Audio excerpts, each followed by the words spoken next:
Brazil ওই সময় খারাপ খেলেছে, যার কারণে 7টা গোল খেয়েছে। আমরা চাই 7 আপ অতিক্রম করে এই টাপ হয়ে যাক। ওনারা যে আমাদের 7 আপ দিয়েছে ওটা ওনারা বলেন, এটা ব্রাজিলের লোকেই বেশি বলে। এখন পর্যন্ত সবকিছুই পজিটিভ মনে হচ্ছে, যে কারণ জার্মানির কাছে বল পজিশন বেশি, আর ইয়াং ট্যালেন্টরা তাদের প্রত্যাশা অনুযায়ী পারফরমেন্স করছে, তো সবকিছু ওভারঅল ভালোই লাগছে।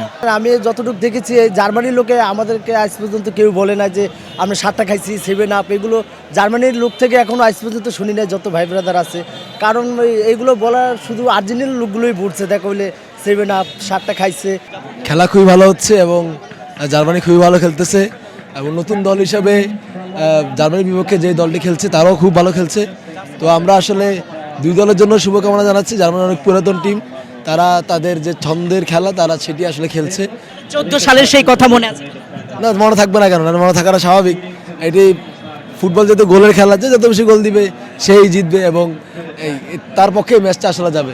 তো ব্রাজিল ওই সময় খারাপ খেলেছে, যার কারণে 7টা গোল খেয়েছে। এটা নিয়ে দুঃখ করার কিছু নেই, এবং এটা নিয়ে খুব বেশি হতাশ হওয়ার কিছু নেই। আমরা গতবার দেখেছি যে এই বর্তমান যে ডিফেন্ডিং চ্যাম্পিয়ন তারা সৌদি আরবের বিপক্ষে হেরেছে। এখন আমি যদি বলি যে তারা খেজুরের বিপক্ষে হেরেছেন, তাদের যদি খেজুর অফার করি তাহলে কি তারা খেজুর খাবে কিনা? তো এটি আসলে তেমন কিছু বিষয় না, যে ফুটবল আসলে গোলের খেলা, যারা ভালো খেলে তারাই গোল দিবে।